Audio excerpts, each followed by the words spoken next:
जय माता की। आप सभी का हमारे YouTube चैनल जय माता की एक प्रार्थना में हार्दिक अभिनंदन है। आज हम श्री विष्णु महापुराण कथा की कड़ी में 13वां अध्याय करेंगे। 13वें अध्याय में है भरत के चरित्र का वर्णन। इससे पहले हमने 12वें अध्याय में नवग्रहों का वर्णन जाना और लोकांतर संबंधी व्याख्यान का उपसंहार, इन सभी के बारे में जानकारी ली। तो आज हम जानेंगे भरत का चरित्र। इससे पहले यदि आप हमारे चैनल पर अभी नए आए हैं तो कृपा करके चैनल को सब्सक्राइब कर लीजिए और घंटी जैसे दिखने वाले बटन को भी दबा लीजिए ताकि आने वाली नई वीडियो की नोटिफिकेशन आपको सबसे पहले और आसानी से मिल सके। तो शुरू करते हैं आज का अध्याय। इससे पहले प्रभु का सुमिरन करेंगे। श्रीमन नारायण नारायण नारायण, भजमन नारायण नारायण नारायण, श्रीमन नारायण नारायण नारायण। जय श्री विष्णु महाराज की। तो आज के अध्याय में श्री मैत्रेय जी बोले कि हे भगवान, आपने मुझे यह तो बता दिया कि यह संपूर्ण त्रिलोक किस प्रकार प्रभु श्री हरि विष्णु जी के ही ऊपर आश्रित है और किस प्रकार परमार्थ स्वरूप ज्ञान ही सब में प्रधान है। किंतु अब मेरी इच्छा भरत का चरित्र सुनने की है, वह मुझे कृपा करके सुनाइए। कहा जाता है कि राजा भरत लगातार योग मुक्त होकर प्रभु श्री हरि विष्णु जी में चित्त लगाए हुए शालिग्राम क्षेत्र में वास करते थे। फिर भी पुण्य देश के प्रभाव और प्रभु श्री हरि विष्णु जी में चित्त लगाने से भी उनको मुक्ति क्यों नहीं मिली, जिससे उन्हें पुनः ब्राह्मण का जन्म लेना पड़ा। ब्राह्मण होकर भी उन भरत जी ने फिर जो भी कुछ किया, कृपा करके वह सब मुझे आप पूरी तरह से बताइए। इस पर श्री पराशर जी बोले कि हे मैत्रेय, हे महाभाग पृथ्वीपति भरत जी भगवान में चित्त लगाए हुए, यानी भगवान में मन को लगाए हुए चिरकाल तक शालिग्राम क्षेत्र में वास करते रहे। हे यज्ञेश, हे गोविंद, हे माधव, हे केशव, हे कृष्ण, हे विष्णु, हे वासुदेव, आपको मेरा बारंबार प्रणाम है। इस तरह से राजा भरत लगातार प्रभु के नामों का उच्चारण किया करते थे। हे मैत्रेय, स्वप्न में भी वे भगवान नाम के अतिरिक्त और कुछ नहीं करते थे। भरत जी एक दिन नदी पर स्नान करने के लिए गए। इतने में ही उस नदी के तट पर शीघ्र ही बच्चा जनने वाली प्यासी हिरनी वन में से जल पीने वहां आ गई।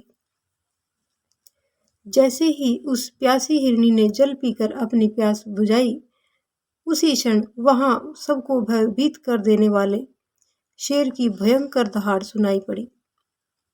शेर की दहाड़ से भयभीत होकर वह हिरनी एकदम उछलकर नदी के तट पर चढ़ गई। एकदम उछलकर ऊंचे स्थान पर चढ़ने के कारण उस हिरनी का बच्चा गर्भ से गिरकर नदी में चला गया। नदी की तेज धारा में बहते हुए उस हिरनी के बच्चे को भरत जी ने पकड़ लिया। हे मैत्रेय, बहुत ऊंचे उछलने व गर्भपात के कारण वह हिरनी पछाड़ खाकर गिर पड़ी और वहीं पर मर गई। उस हिरनी को मरी हुई देखकर भरत जी उसके बच्चे को अपने आश्रम में ले आए। हे मुनि, भरत जी उसको पालने लगे। वह मृग शावक भी उनसे पोषित होकर दिनों दिन बढ़ने लगा। वह मृग शावक यानी वो हिरण का बच्चा आश्रम के आसपास ही घास को चरता रहता था और कभी कभी वन में भी दूर जाकर शेर के डर से वापस लौट आता था। वह हिरण का बच्चा यदि प्रातःकाल कहीं दूर भी चला जाता तो वह सायंकाल तक वापस आश्रम में ही लौट आता और भरत जी के आश्रम में ही रहता। हे द्विज, भरत जी का मन सदैव उसी मृग शावक में लगा रहता। अतः वह अन्य विषयों की ओर नहीं जाता था। जिस भरत जी ने अपना संपूर्ण राजपाट एवं अपने पुत्र तथा बंधु बांधवों को त्याग दिया था, वे भरत जी उस मृग शावक के बच्चे से ही ममता करने लगे।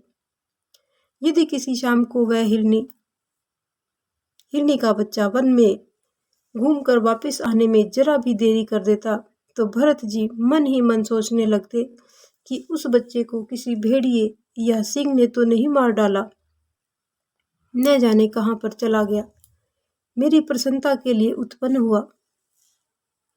वह सुंदर मृग शावक न जाने आज अभी तक कहाँ रह गया। यानी वो उस हिरण के बच्चे की ही चिंता में लगे रहते थे। काफी देर हो गई, उस बच्चे के लिए भरत जी काफी चिंतित हो रहे थे। जब वह बच्चा शावक जंगल में से लौटकर आ रहा था, तो उसके प्रेम से भरत जी का मुख कमल के समान खिल जाता। इस तरह उसी में आसक्त चित्त रहने से भरत जी की समाधि टूट गई।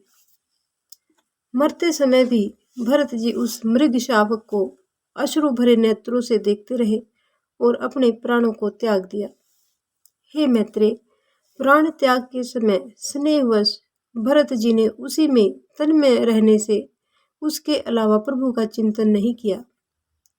उस समय की दृढ़ भावना के कारण राजा भरत जी भी जम्बू मार्ग यानी कालांजर पर्वत के घनघोर वन में अपने पूर्व जन्म की स्मृति से युक्त एक हिरण ही हुए। पूर्व जन्म का स्मरण रहने के कारण वह संसार से उपरत हो गया और अपनी माता को त्याग कर फिर शालिग्राम क्षेत्र में आकर वास करने लगा। वहां सूखे घास फूस और पत्ते खाकर उसने अपने प्राणों को त्याग दिया। फिर उस शरीर को त्याग कर उसने सदाचार संपन्न योगियों के पवित्र कुल में ब्राह्मण रूप में जन्म लिया। ये सब भरत जी के बारे में ही कहा जा रहा है कि वो मृत्यु के उपरांत फिर से एक हिरण के रूप में आए और घास फूस पेड़ पौधे पत्ते खाकर उन्होंने अपना जीवन यापन किया और फिर अपने प्राणों को त्याग दिया।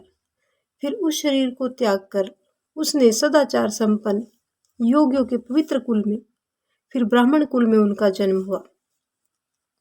उस देह में भी उसे अपने पूर्व जन्म का स्मरण रहा। वह संपूर्ण शास्त्रों के मर्म को जानने वाला था तथा अपनी आत्मा को निरंतर प्रकृति से परे रखता था। हे महामुने, आत्मज्ञान संपन्न होने के कारण वह देवता आदि संपूर्ण प्राणियों को अपने से अभिन्न रूप से देखता था। उपनयन संस्कार हो जाने पर वह गुरु के पढ़ाए जाने पर वेद पाठ नहीं करता था तथा न ही किसी दूसरे कर्म की ओर ध्यान देता था और न ही कोई शास्त्र पढ़ता था। वह मैला कुचैला शरीर, मलिन वस्त्र एवं अपमार्जित दंत युक्त रहने के कारण यानी गंदे दांत और मैला कुचैला शरीर और गंदे कपड़े पहने रहने के कारण वह ब्राह्मण सदैव अपने नगरवासियों से अपमानित होता रहता था। हे मैत्रेय, योग श्री के लिए सर्वाधिक हानिकारक सम्मान ही है। जो योगी अन्य मनुष्यों में अपमानित होता है वह शीघ्र ही सिद्धि को प्राप्त कर लिया करता है। अतः जो योगी सिद्धि प्राप्त करना चाहे उसको सन्मार्ग को दूषित न करके ऐसा आचरण करना चाहिए जिससे लोग उसका अपमान करें, उसकी संगति से दूर रहे। हिरण्यगर्भ के इस वचन को स्मरण करते हुए वह लोगों की दृष्टि में ऐसा प्रमाणित करने लगा जो कुलमांश यानी जो को कहा जाता है कुलमांश, धान, शाक, जंगली फल आदि जो कुछ भक्ष्य मिल जाता वह थोड़े से ही बहुत ज्यादा मानकर उसी को खाकर संतोष कर लेता था और अपना समय व्यतीत करता रहता। फिर पिता के शांत होने पर उनके भाई बंधु आदि उसे सड़ा गला भोजन देकर उनसे खेती बाड़ी का काम करवाने लगे। यानी उनके पिता की मृत्यु के बाद उनके भाई बंधु उन्हें जो कुछ बचता घर में वो भोजन देकर उनसे खेती बाड़ी का काम करवाने लगे और वे बैल के समान पुष्ट शरीर और कर्म में जड़वत थे। यानी उनका शरीर अच्छा मजबूत था, अतः केवल आहार मात्र से ही वे समस्त लोगों के यंत्र बन जाते थे। एक दिन महात्मा सौविराज कहीं से जा रहे थे। उस समय उनके बेगारियों ने समझा कि यह भी बेगार के ही योग्य है। राजा के सेवकों ने उन्हें बेगार के लिए पकड़ लिया। बेगार यानी बिना पैसे के किसी से जो काम करवाया जाता है उसको बेगार कहा जाता है। फिर राज सेवकों के कहने से भरत जी अन्य बेगारियों में मिलकर पालकी को वहन करने लगे। इस प्रकार बेगार में पकड़े जाने पर अपने पूर्व जन्म का स्मरण रखने वाले समस्त विज्ञान के एकमात्र पात्र में वे विप्रवर अपने पाप में प्रारब्ध का क्षय करने के लिए उस शिविका को उठाकर चलने लगे। वे ज्ञानी में सर्वश्रेष्ठ द्विजवर तो 4 हाथ भूमि देखते हुए बहुत मंद गति से चलते थे, परंतु उनके और साथी बहुत ही जल्दी जल्दी चल रहे थे। इस तरह शिविका की विषम गति देखकर राजा बोला, अरे शिविका वाहको, यह क्या करते हो? सब समान गति से चलो, सभी एक ही गति के साथ चलो। राजा के बारंबार ऐसा कहने पर शिविका वाहक भरत जी को दिखाकर कहने लगे कि हम में से एक यही है जो धीरे धीरे चल रहा है। यह सुनकर राजा भरत जी बोले, अरे तूने तो अभी थोड़ी ही दूर मेरे से मेरी शिविका का वहन किया है, क्या तू इतनी जल्दी ही थक गया? वैसे तो तू इतना हष्ट पुष्ट है, फिर तुझसे थोड़ी सी भी मेहनत नहीं करी जाती। इस पर जो ब्राह्मण भरत के रूप में जो ब्राह्मण था वो बोला कि हे राजन, मैं ना तो मोटा हूँ, ना मैं थका हूँ, और ना मैंने अपनी आपकी शिविका उठा रखी है, ना ही मुझे मेहनत करने की आवश्यकता है। यह सुनकर राजा बोला कि अरे मुझे तो तू मोटा दिखाई दे रहा है और मेरी शिविका भी तेरे कंधे पर ही रखी हुई है, एवं बोझा ढोने से देहधारियों को श्रम होता ही है। राजा की बात को सुनकर ब्राह्मण बोला कि हे राजन, पहले मुझे यह बताओ कि तुम्हें प्रत्यक्ष क्या दिखाई दे रहा है? तूने मेरी शिविका को वहन किया है, इस समय भी वह तेरे कंधों पर ही रखी है। तुम्हारा यह सब कहना सर्वथा झूठ है कि बात बहुत ध्यानपूर्वक सुनो। देखो, पृथ्वी पर मेरे पैर हैं, पैरों के ऊपर जंघाएं हैं, एवं जंघाओं के ऊपर दोनों अरु और अरुओं के ऊपर उदर है। उदर के ऊपर वक्ष बाहु, वक्षस्थल, बाहु एवं कंधों की स्थिति है, तथा कंधों के ऊपर यह शिविका रखी हुई है। इसमें मेरे ऊपर कैसे बोझ रहा? इस शिविका में जिसे तुम्हारा शरीर कहा जाता है वह रखा हुआ है। वास्तव में तो तुम यहाँ शिविका में हो और मैं वहां पृथ्वी पर हूँ। ऐसा कहना सर्वथा मिथ्या है। हे राजन, मैं तुम और अन्य भी समस्त जीव पंचभूतों से वहन किए जाते हैं। हे राजन, यह बात तुमने किस युक्ति से कही कि तुम मोटा है? यदि पृथ्वी, पाद, जंगा, कटी, अरु, उरु और उदर पर स्थित कंधों पर रखी हुई यह शिविका मेरे लिए भार रूप हो सकती है, तो उसी तरह से तुम्हारे लिए भी तो हो सकती है, क्योंकि ये पृथ्वी आदि तो जैसे तुमसे पृथक है वैसे ही मुझ आत्मा से भी सर्वथा भिन्न है। इस युक्ति से तो अन्य संपूर्ण जीवों ने भी केवल शिविका ही नहीं बल्कि समस्त पर्वत, पक, वृक्ष, ग्रह और पृथ्वी आदि का भार उठा रखा है। हे राजन, जब प्रकृति जन्य कारणों से पुरुष सर्वथा भिन्न है, तो उसका परिश्रम भी मुझको कैसे हो सकता है? और जिस द्रव्य से यह शिविका बनी हुई है, उसी से यह आपका, मेरा और सबका शरीर भी बना हुआ है। इस पर श्री पराशर जी आगे बोले कि हे मैत्रेय, यह सब कहकर वे द्विजवर शिविका को धारण किए हुए चुप हो गए और राजा ने पालकी से उतरकर ब्राह्मण के चरण पकड़ लिए और बोले कि हे प्रभु, आप कृपा करके बताइए कि इस जड़ वेश को धारण किए हुए आप कौन हैं? कृपया करके मुझे अपने बारे में सब वृतांत बताइए। ब्राह्मण बोला कि हे राजन, मैं कौन हूँ यह बात कही नहीं जा सकती, और आपने मेरे यहाँ आने का कारण पूछा, सो आना जाना कर्म फल के अनुसार ही लगा रहता है। सुखों दुखों को भोगने के लिए ही देह धारण की जाती है, फिर विशेष रूप से मेरे आने का कारण क्यों पूछ रहे हैं? राजा बोला, आपने सब सत्य कहा, किंतु आपने जो भी कहा कि मैं कौन हूँ, यही नहीं कहा जा सकता। इसी बात को मुझे सुनने की इच्छा हो रही है। अहम शब्द को आत्मा में किसी प्रकार के दोष का कारण नहीं होता।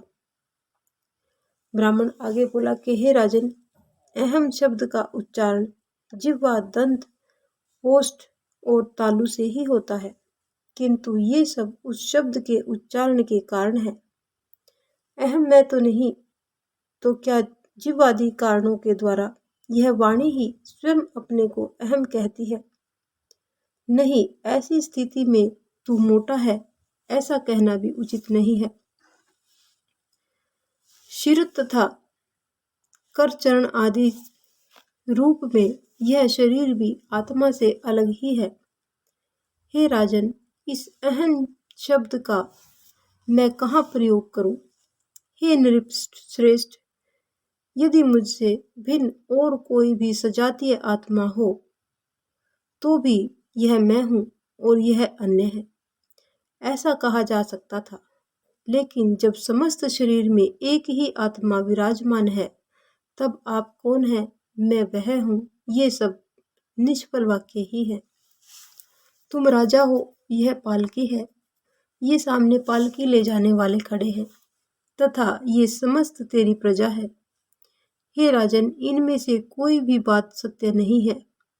हे राजन, वृक्ष से लकड़ी हुई और लकड़ी से तेरी पालकी बनी, तो तू ये बता, इसे लकड़ी कहा जाए या वृक्ष? लेकिन महाराज, वृक्ष पर बैठे हैं ऐसा कोई नहीं कह सकता, और न कोई तुझे लकड़ी पर बैठा हुआ ही बताता है। सब लोग पालकी में बैठा हुआ ही कहते हैं। हे नृपश्रेष्ठ, रचना विशेष में स्थित लकड़ियों का समूह ही तो शिविका है। यदि वह उससे कोई अलग वस्तु है तो लकड़ी को अलग करके उसे ढूंढो। इसी प्रकार छत्र की शिलाकाओं को दूर रखकर छत्र को देखो कि वह कहाँ रहता है। यही न्याय तुम, मैं और मुझ में लागू होता है, तो मेरे और तुम्हारे शरीर में भी पंचभूत के अलावा और कोई दूसरी चीज नहीं है। पुरुष, नारी, गाय, बकरी, घोड़ा, हाथी, पक्षी एवं वृक्ष आदि लौकिक संज्ञाओं का प्रयोग कर्म हेतु शरीरों में ही जानना चाहिए। हे राजन, जीव न देवता है, न मनुष्य है, न पशु है और न ही वृक्ष है। ये संपूर्ण तो कर्मों के अनुसार शरीरों की आकृतियों के ही भेद हैं। हे राजन, लोक में धन, राजा, राजा के सैनिक तथा अन्य जो भी वस्तुएं हैं, वे परमार्थतः सत्य नहीं है, केवल कल्पनामय ही है।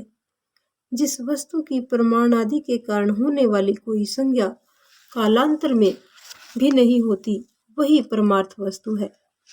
हे राजन, ऐसी वस्तु कौन सी है?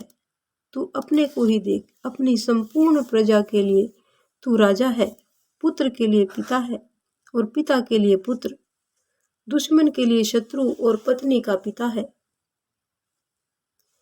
तुम बताओ राजन, मैं तुझे किस नाम से, किस संबोधन से पुकारूं? बतलाओ, मैं तुझे क्या कहूं? हे राजन, क्या तू सिर है अथवा गर्दन है, या पेट अथवा पाद आदि में से कोई है? और ये सिर आदि भी तेरे क्या हैं?